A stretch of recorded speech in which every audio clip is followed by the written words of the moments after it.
Coragem. Não poderemos ser autênticos se não formos corajosos. Não poderemos ser originais se não lançarmos mão do destemor. Não poderemos amar se não corrermos riscos. Não poderemos pesquisar ou perceber a realidade se não fizermos uso da ousadia. A palavra coragem vem da raiz latina cordis, que significa coração. Sede ao centro da alma, da inteligência e da sensibilidade. Portanto, ser corajoso significa agir utilizando um potencial que vem de dentro, a voz do coração. Coragem não é arrogância ardilosa, determinação astuta ou agressividade. Ela é, na realidade, a certeza íntima que se demonstra na moderação dos atos e atitudes, na firmeza de caráter e no desempenho perseverante de uma atividade. É necessário coragem para assumir as consequências de nossas ações e desacertos, para suportar a vontade de retrucar de acordo com as ofensas recebidas, para sentir e fazer as coisas que acreditamos serem certas para nós, ainda que o medo da rejeição e da discriminação nos ameace, para aprender a dizer não, impedindo que passemos a vida inteira sendo usados ou explorados, para ver as coisas pelo lado bom, esperando sempre uma solução favorável, para não aceitar responsabilidades que não são nossas, mas de amigos ou parentes imprudentes que se omitem em executá-las. A criatura realmente corajosa sabe que viver é correr riscos, é enfrentar o desconhecido. Ela solta o passado e deixa o futuro vir a si. O futuro é uma semente de possibilidades. O passado ficou para trás. Devemos deixá-lo passar. O presente nada mais é do que um deslocamento em direção ao futuro. A todo instante, o presente está se tornando futuro e o passado indo embora. Todos nós estamos constantemente enfrentando coisas ignoradas, desconhecidas. Correr riscos indica a probabilidade de insucesso em função de ocorrências que muitas vezes escapam das nossas mãos, pois não dependem exclusivamente de nosso empenho ou vontade. O uso dos bens da terra é um direito para todos os homens. Esse direito é a consequência da necessidade de viver. Ao utilizarmos os bens da terra, nos sentiremos temerosos e vacilantes diante dos riscos da vida. Mas esses perigos são muito valiosos para que possamos amadurecer. Lembremos-nos de que errar faz parte do crescimento, pois é uma consequência da necessidade de viver. Sempre que tomamos consciência de nossos erros, chegamos mais perto da verdade. Trata-se de uma busca ou descoberta pessoal. Ninguém pode fazê-la por nós. Os bens da terra aqui citados pelos espíritos amigos também são os bens éticos, conjuntos de princípios ou valores universais de uma sociedade referentes à vida, à dignidade das pessoas e ao aprimoramento de uma coletividade. Ao lançarmos mão dos bens éticos, podemos, de início, não saber usá-los convenientemente, mas necessitamos de coragem, autonomia e firmeza de espírito para vivenciá-los, e não buscar de modo desesperado o consenso ou aprovação das pessoas. É impossível passar pela vida sem incorrer em grandes doses de desaprovação. É o ônus que pagamos pelo fato de vivermos numa sociedade onde a diversidade de opiniões é uma das características mais marcantes das criaturas. Os grandes missionários da história nos ensinam que não se pode agradar a todos e que precisamos ser livres das opiniões alheias. Usar a própria alma como guia e não precisar do consentimento exterior é a utilização correta da verdadeira coragem. Postura psicológica que nos planifica em qualquer nível nas pretendidas realizações pessoais. Não poderemos ser autênticos se não formos corajosos.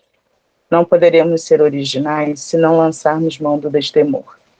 Não poderemos amar se não corrermos riscos. Não poderemos pesquisar ou perceber a realidade se não fizermos uso da ousadia.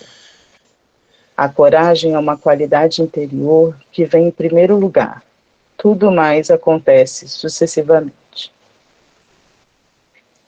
Um olhar cuidadoso na vida de Jesus irá revelar a criatura extremamente corajosa que pregou a tenacidade diante de situações emocional ou moralmente difíceis e que não teve medo de enfrentar a desaprovação. No entanto, muitos de seus seguidores distorceram seus ensinos, transformando-os no catecismo da culpa, do temor e da submissão. O mestre de Nazaré sempre se conduziu com base em sua consciência pessoal, em sua integração com a divindade e nas leis naturais, e não porque alguém ditou a maneira que ele deveria pensar ou se comportar.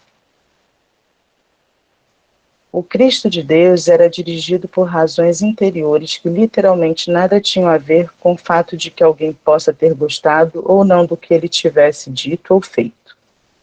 Sempre considerou os mandamentos de Moisés, porém sabia que tudo que é escrito e traduzido ao pé da letra, bem como tudo que é relatado de forma oral, quer dizer, passado de geração a geração, se reveste através dos séculos de uma atmosfera simbólica ou mítica. Não penseis que vim revogar a lei e os profetas. Não vim revogá-los, mas dar-lhe pleno cumprimento. A atitude de dar cumprimento à que proclamada estava recoberta de nobreza corajosa para a execução, realização e desenvolvimento de algo propício para a atualização do aperfeiçoamento moral da humanidade. Jesus não receava correr riscos, porque seus valores não eram locais. Em outras palavras, não era analisado sob a luz de um enfoque particular e geográfico. O mestre via a si mesmo como pertencente à vida universal, transcendia as fronteiras tradicionalistas, família, raça, cidade, estado ou país. Aliás, a coragem dos seus renovadores é geralmente rotulada pela mediocridade ou incompreensão da humanidade, de rebeldia, desobediência e perturbação dos valores pré-estabelecidos ou convencionais. Questão 711. O uso dos bens da terra é um direito para todos os homens? Esse direito é a consequência da necessidade de viver. Deus não pode ter imposto um dever sem haver dado os meios de satisfazer.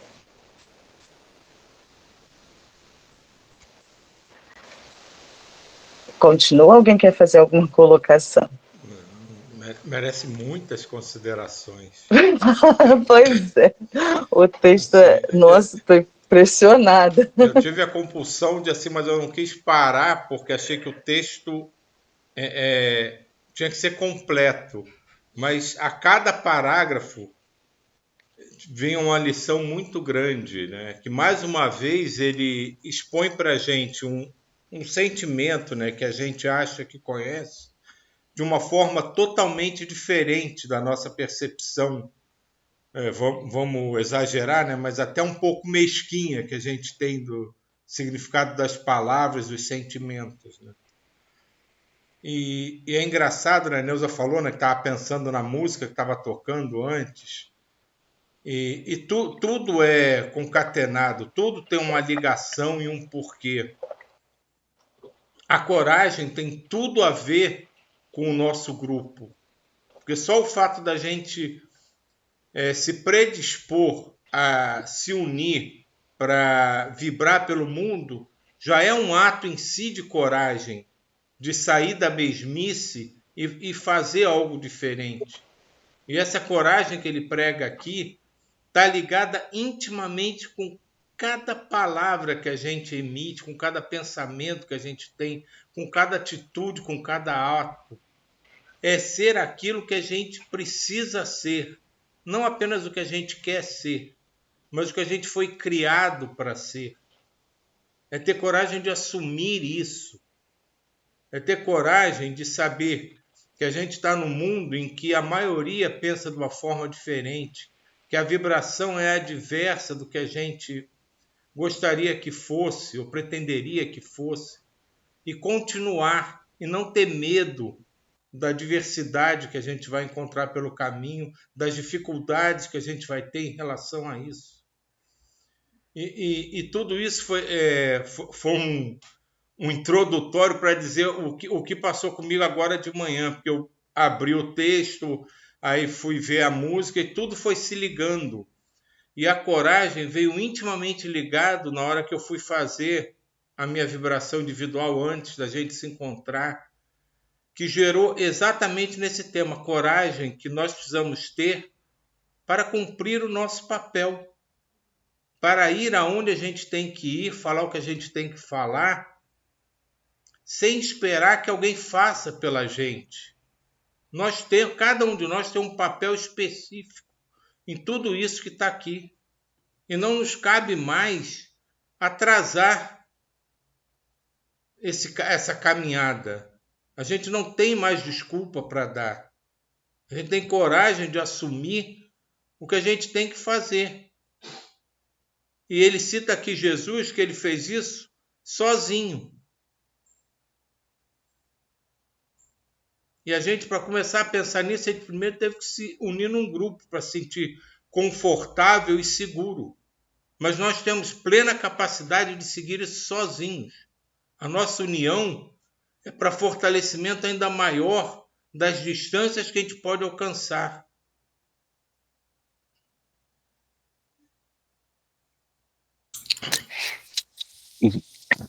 Silvio, e todo o grupo, né? Silvio, coloca ali novamente no primeiro parágrafo, teve um ponto que me tocou muito. Esse texto realmente é belíssimo, impressionante. No primeiro parágrafo, teve uma frase que me fez lembrar um caso. Né, eu vou ler aqui, tá chegando aqui, quando fala aqui, no primeiro parágrafo, portanto, ser corajoso significa agir usando o potencial que vem de dentro, a voz do coração. Isso é muito bonito, porque em si a coragem, sem escutar a voz do coração, pode acabar levando a pessoa para caminhos que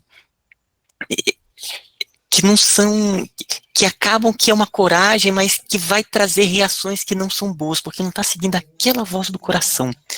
E aí eu me pensei na verdade, em 3 pessoas, né, em 2 que têm uma missão muito parecida, que foi a Madre Teresa de Calcutá e a Irmã Dulce. Né? A Madre Teresa de Calcutá, ela estava em uma ordem que era toda fechada, e ela escutou uma voz no interior chamando para que ela saísse e fosse auxiliar os necessitados. E quando, né, quando vai ver a história dela, a madre falou o seguinte: olha, se você for, você não pode voltar. Imagina a coragem, né? Ir ali para a favela, lá em Calcutá, e começar um trabalho desse, é de uma coragem imensa. E ela acreditou naquela voz do coração e foi. Mesma coisa quando a Irmã Dulce, né, ela deixa o grupo e vai participar, seguir aquela voz que chamava. E a última que eu também me veio foi a figura de Joana d'Arc. Joana d'Arc também é uma mulher, 17 anos, ali em 1400 e pouco, imagina, né, ela liderar uma tropa, é, é de uma coragem, não tem palavras, e ela seguia aquela voz do coração, aquela voz que ela escutava das mentoras, e seguiu o caminho que ela sentia o coração ah, que tocava, né, que falava com ela. Então, eu queria colocar essa coragem muito ligado com essa voz do coração, a gente procurar escutar e procurar ali em oração, sentir o que o coração diz, porque aí tá no fluxo a coragem, ela vem de um fluxo que vem junto com toda uma equipe, com toda uma egrégora, que tá junto com a pessoa. Era isso. E a falta de coragem também, talvez seja a falta de ouvir essa voz do coração, né? Às vezes a gente não dá alguns passos ou diz algumas palavras por trava, assim, né? Porque a gente não está conectado. Quando tem essa conexão, tem a certeza, né, do que tem que ser feito. E eu me lembrei muito de Francisco de Assis, né, na hora que o pai fala tudo.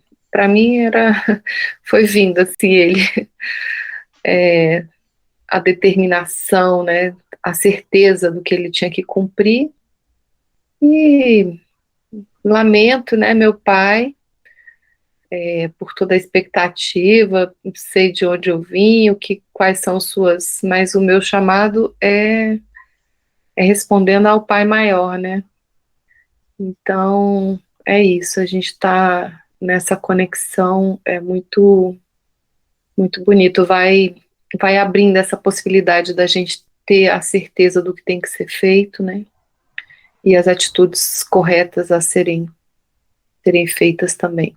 Coragem vem junto.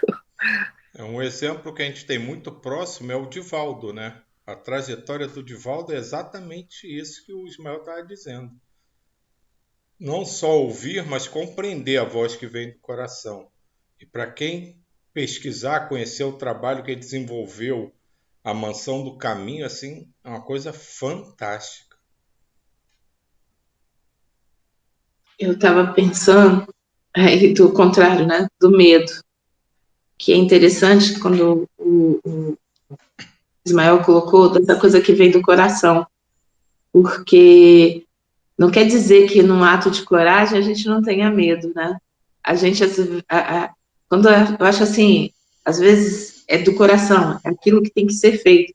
Mas não quer dizer que você não vá meio que, assim, meio tremendo. Mas é mais forte o que deve ser feito.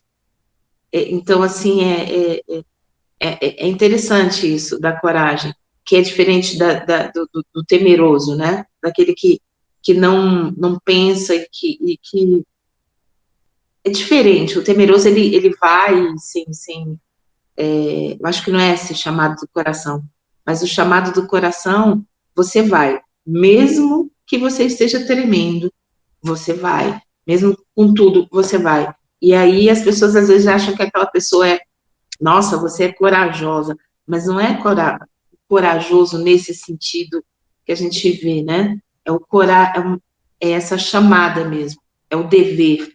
E aí você vai. É interessante isso. Me lembrei do medo também. É a confiança, porque na verdade essa coragem está muito ligada com a confiança naquilo que você sente, que você ouve.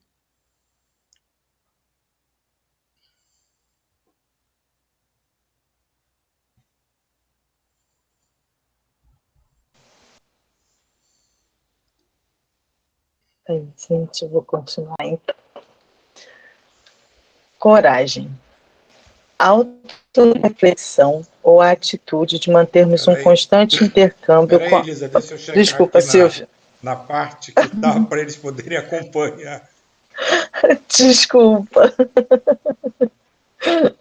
É que eu tô aqui olhando no meu É que eu tinha computador. voltado, pronto. Vamos lá. Pode ir. Obrigada. Coragem. Autoreflexão ou a atitude de mantermos um constante intercâmbio com a voz da alma. Nos daria suficiente liberdade, segurança e coragem para nos guiar por nós mesmos. É bom lembrar que nos podem forçar a ser escravos, mas não podem obrigar a ser livres. Coragem é uma importante capacidade da alma, porque dá consistência às demais enaltecendo-as. Ela faz surgir autoconfiança e concretiza efetivamente nossas aspirações e anseios. Muitos dons e talentos, no entanto, são comprometidos por falta de coragem. A espiritualidade superior não nos quer submissos à vontade de outrem, nem inabilitados para tomar decisões, mas quer que nos apropriemos de nossos valores inatos, demonstrando determinação e firmeza diante da vida, porque isso teria como resultado natural o conforto físico, psíquico e espiritual. o mundo maior nos incentiva a utilizar as próprias potencialidades a fim de que possamos descobrir a força e a coragem que existe em nossa intimidade. Ele nos convoca principalmente para trazer à tona a luz existente dentro de nós e não para nos entregarmos a refúgios externos. Nenhum fato ou acontecimento está além da nossa aptidão ou capacidade de lidar com eles. A vida nunca nos apresenta um problema sem que tenhamos a possibilidade de resolvê-lo. A autoconfiança deve ser ensinada no berço, e a necessidade de aprovação não deveria ser confundida com a busca de afeto ou amor. Para estimular a autoconfiança e a coragem de tomar decisões no adulto, seria necessário que, desde cedo, as crianças não fossem educadas com grande dose de controle ou aprovação. Contudo, se uma criança cresce sentindo que não pode, em nenhuma circunstância, decidir, que em nome dos bons modos ela precisa a todo momento pedir autorização dos pais para agir, são plantadas nela as sementes neuróticas de insegurança, medo e falta de confiança. A busca de aprovação aqui mencionada não tem nada a ver com a atitude saudável dos pais de orientar e educar os filhos, e sim com a postura destrutiva de impor aos menores a necessidade de submeterem tudo à opinião e consentimento dos adultos. Precisar da permissão de uma pessoa já causa frustração e infortúnio, mas o problema se agrava quando a necessidade de consentimento se torna genérica. Quem se comporta dessa maneira está condenado a encontrar uma grande dose de abatimento e desânimo diante da vida. Além disso, o indivíduo incorpora uma autoimagem dissimulada ou irreal, erradicando de sua existência a possibilidade de realização pessoal. A necessidade de autorização tem como gênese a seguinte estratégia psicológica: de imediato, nunca confie em si próprio. Antes de qualquer coisa, confira suas ideias e pensamentos com os outros. O conjunto de conhecimentos e valores da nossa cultura tradicional é do tipo que reforça nos indivíduos uma postura interna de busca de aprovação como um padrão de comportamento normal. Autonomia e independência não são estimuladas, ao contrário, é consolidado convencional. A autorreflexão ou a atitude de mantermos um constante intercâmbio com a voz da alma nos daria suficiente liberdade, segurança e coragem para nos guiar por nós mesmos. É bom lembrar que nos podem forçar a ser escravos, mas não podem nos obrigar a ser livres. A mensagem do poder universal é sempre aquela que impulsiona o desenvolvimento de nossas potencialidades ou dons naturais. Despertar é saber que o único modo pelo qual podemos conhecer genuinamente qualquer coisa é examinando-a e percebendo-a pessoalmente, isto é, usando as leis divinas que estão em nossa intimidade. Não se poderá dizer, ei-lo aqui, ei-lo ali, pois eis que o reino de Deus está no meio de vós. Por isso, os benfeitores espirituais afirmam que a sociedade poderia ser regida somente pelas leis naturais, sem o concurso das leis humanas, se os homens a compreendessem bem, e seriam suficientes se houvesse vontade de as praticar. As instituições que estruturam a nossa sociedade estabelecem na maioria dos indivíduos um modo de pensar em que impera como norma a concordância ou uniformidade de opiniões, sentimentos, ideias, crenças e pensamentos, sendo que essa postura psicológica age de uma forma implícita e silenciosa, e quase inconsciente no cerne das coletividades. Quanto mais elogio, aplauso e bajulação nos são necessários, mais estaremos nas mãos alheias. Se porventura um dia dermos qualquer passo na direção da independência, da autoaprovação ou da coragem de decidir, esse caminho não será bem visto por aquele que nos controla. Essas novas e saudáveis atitudes serão taxadas de egoístas, frias, desprezíveis, ingratas, num esforço para manter-nos na dependência de todos aqueles que durante anos nos conservaram sob o seu domínio e poder. Quando deixarmos os outros conduzirem nosso jeito de ser, de pensar, sentir e agir, damos-lhes o consentimento de nos usar ou manipular como e quando quiserem. Nosso valor reside neles, e se eles se recusarem a nos dar sua apreciação positiva, nos sentiremos um nada, ou seja, emocional ou moralmente sem valor. Essas palavras de Paulo constituem a síntese perfeita de um ser humano extraordinário que agia corajosamente perante a sociedade de sua época. Falamos não para agradar aos homens, mas sim a Deus, que perscruta todo o nosso coração. Questão 794. A sociedade poderia ser regida somente pelas leis naturais sem o concurso das leis humanas? Ela o poderia se os homens as compreendessem bem e seriam suficientes se houvesse vontade de as praticar. Mas a sociedade tem suas exigências e precisa de leis particulares. Eu estava pensando num assunto que a gente esteve discutindo no final de semana, que foi a abertura de um parque. Aí tinha algumas pessoas que falavam, não, por mim ficaria fechado, porque eu não confio nas pessoas, tem que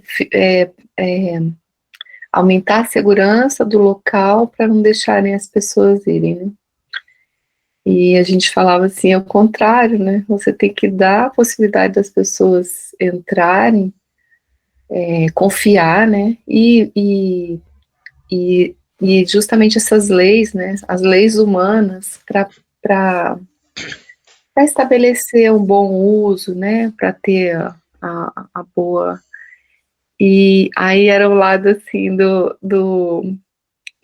me falava assim, eu tenho otimismo em relação às pessoas, e outro falava, não, eu sou pessimista em relação às pessoas, né? Interessante que eu vi isso aí no texto, assim, né? Essa clareza, assim, de acreditar que todos estamos indo, né? Caminhando para esse encontro, para essa lucidez, e se não tiver essa oportunidade, como que as pessoas vão alcançar isso, né? Me veio essa lembrança.